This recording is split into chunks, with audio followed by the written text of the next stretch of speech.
love Prophet Muhammad and kin, Ya Allah. Send your peace and blessings on him, Ya Allah. We need your grace to make it through. We raise our hands up high and we call on to you, Ya Allah. Our ummah is in so much pain, Ya Allah. Send your mercy down like rain, Ya Allah. There is nobody greater than you.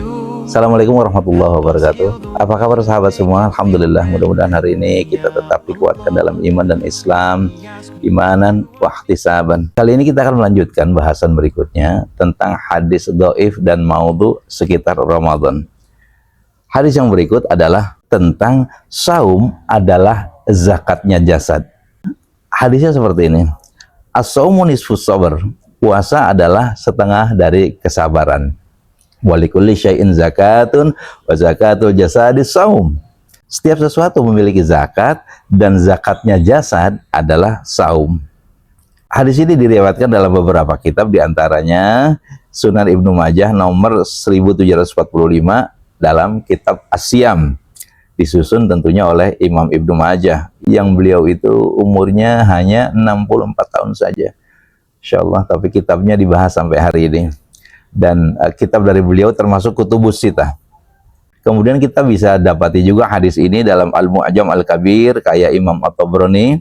Nah, Imam At-Tabrani ini termasuk yang umurnya panjang sampai 100 tahun. Beliau hidup tahun 260 sampai 360 Hijriah.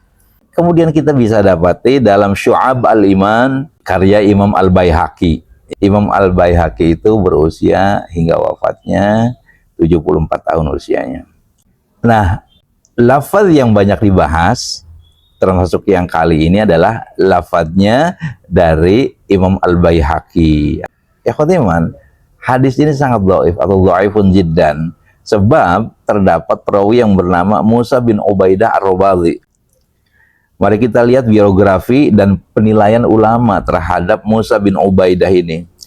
Musa bin Ubaidah Ar-Rabazi ini nama lengkapnya adalah Musa bin Ubaidah An-Nasid Ar-Rabazi. Kunyahnya Abu Abdul Aziz.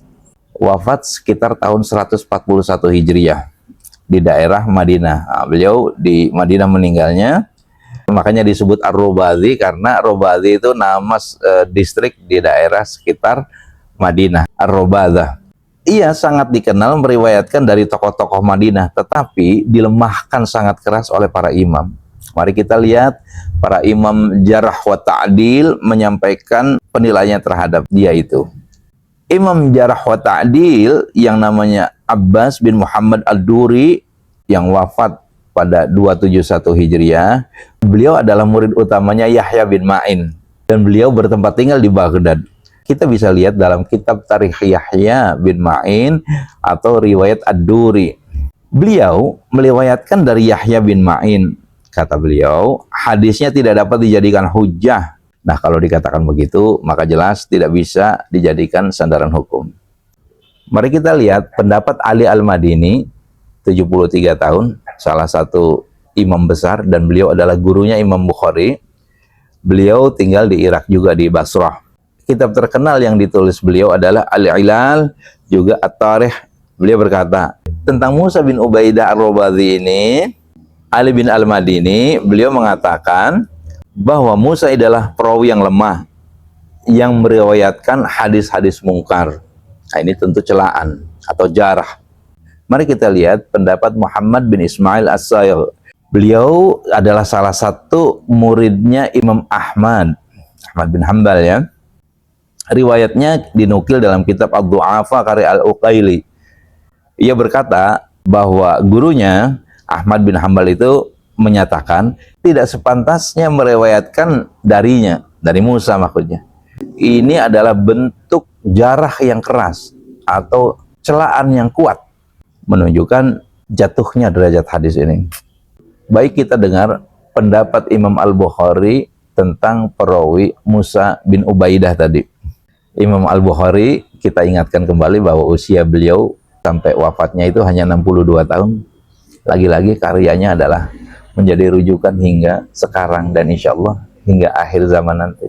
Beliau tumbuh di daerah Bukhara dan kitabnya yang dipakai sampai sekarang Sahih Al-Bukhari, juga At-Tarikh Al-Kabir. Imam Al-Bukhari mengatakan hadisnya mungkar Musa bin Ubaidah ini. Jadi istilah mungkar ini termasuk kategori jarah berat juga, jarah keras, ya, celaan berat atau celaan keras. Jadi tidak bisa dipakai. Nah, kemudian Ali bin Al-Madini dari Al-Qattan atau Yahya bin Sa'id Al-Qattan, usia 78 tahun, beliau berkata, kami dulu menghindarinya. Nah, kalau ada ucapan sehalus ini, itu maksudnya para ahli hadis ini tidak mengambil riwayat dari Musa bin Ubaidah ini. Ikhwati iman yang berbahagia, mari kita lihat pendapat Imam Muslim bin Al-Hajjaj. Imam Muslim ini usianya hanya 55 tahun, lebih muda lagi ya hingga wafatnya itu. Beliau di daerah Naisabur dan penyusun kitab Sahih Muslim. Kata beliau, ia lemah dalam periwayatan. Pendapat ke-8 kita lihat Al-Uqaili dalam kitabnya Ad-Du'af Al-Kabir. Beliau mengatakan Musa bin Ubaidah itu matruk, ditinggalkan. Kita sudah mafhum istilah atau predikat matruk itu jarah yang sangat berat atau jarah atau celaan yang sangat tinggi. Yang ke-9 kita lihat pendapat Ibnu Abi Hatim Ar-Razi. Imam Ibnu Hatim Ar-Razi ini hingga wafatnya beliau berusia 87 tahun. Tinggal di daerah Roy, Iran. Dan ini penyusun kitab yang luar biasa, yaitu penyusun kitab Al-Jarh wa Ta'dil. Beliau berkata dari ayahnya bahwa Musa bin Ubaidah ini hadisnya mungkar. Nah, konklusi dari apa yang tadi disampaikan, bahwa Musa bin Ubaidah itu dhaifun jiddan, jadi sangat lemah. Kemudian mungkarul hadis, hadisnya mungkar, lalu matruk, hadisnya ditinggalkan, lalu tidak bisa dijadikan hujjah. Nah, sekarang refleksinya seperti ini. Kalimat puasa adalah setengah kesabaran itu memiliki makna benar sebetulnya. Karena saum itu merupakan sabar dalam urusan syahwat. Namun demikian, kita harus katakan bahwa secara sanad riwayat ini tertolak. Riwayat ini tidak bisa dijadikan sandaran, apalagi sebagai penetapan keutamaan ibadah. Jadi dengan demikian sudah jelas bahwa hadis ini tidak bisa dipakai. Aqulu qouli hadza wa astaghfirullah li wa lakum. Assalamualaikum warahmatullahi wabarakatuh.